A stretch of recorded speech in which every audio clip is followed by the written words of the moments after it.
La Maison des jeunes de l'ESSAD a récemment eu une bonne nouvelle. Elle a obtenu une subvention de 11 500 $ pour mettre de l'avant un projet visant à lutter contre l'homophobie et pour la diversité sexuelle. On s'est rendu sur place pour rencontrer la directrice générale de l'organisme, Marie-Ève Pelletier. Le projet, en fin de compte, c'est un projet qui émane de Justice Québec. On a présenté un projet qui s'appelle la lutte contre l'homophobie.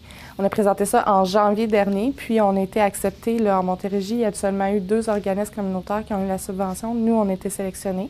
En quoi ça consiste, en gros? Bien, c'est justement pour la lutte contre l'homophobie et la transphobie. Donc, c'est des ateliers qui vont être offerts dans différentes maisons de jeunes qui sont partenaires avec nous.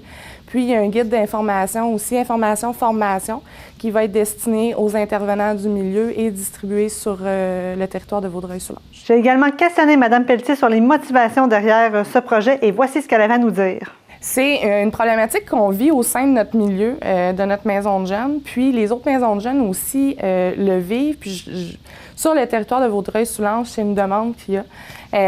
On rencontre beaucoup des usagers souvent qui vont être en quête de leur identité, autant sexuelle, personnelle qu'identité sociale.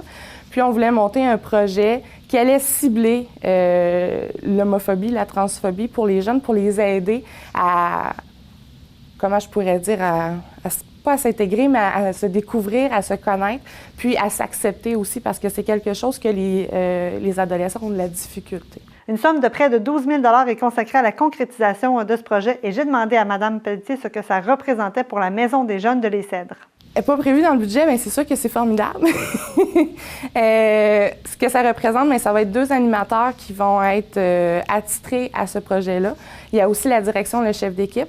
Donc, c'est un budget qu'on a reçu qui va être utilisé pour un projet que normalement, on n'aurait pas dû, puis on n'aurait pas pu avec les ressources qu'on a présentement créer et mettre sur place. Donc, ça va bonifier notre programmation à nous, ça va bonifier la programmation des partenaires qu'on a avec nous, donc la Maison des jeunes de Rigaud, Maison des jeunes de Vaudreuil-Dorion et la Maison des jeunes de Saint-Constant. Donc, c'est des choses qui n'auraient sûrement pas pu être mises en place sans cet argent-là. Aussi présent sur place, j'ai interrogé un partenaire de la Maison des jeunes de Rigaud et de la Maison des jeunes de Vaudreuil-Dorion pour connaître les impacts de ce projet dans leurs milieux respectifs. Oui, bien, en fait, à la Maison des jeunes de Rigaud, on travaille beaucoup sur les saines habitudes de vie, la santé mentale, la santé physique, et on aborde peu le sujet de la sexualité. Donc, un projet comme ça, ça va faire en sorte que ça va beaucoup outiller les jeunes, les animateurs aussi directement, ainsi qu'on a bien hâte de recevoir le guide d'animation, puis on va aussi travailler dessus. C'est-à-dire qu'on ne veut pas laisser Marie-Ève faire tout le travail, donc on va s'impliquer là-dedans aussi.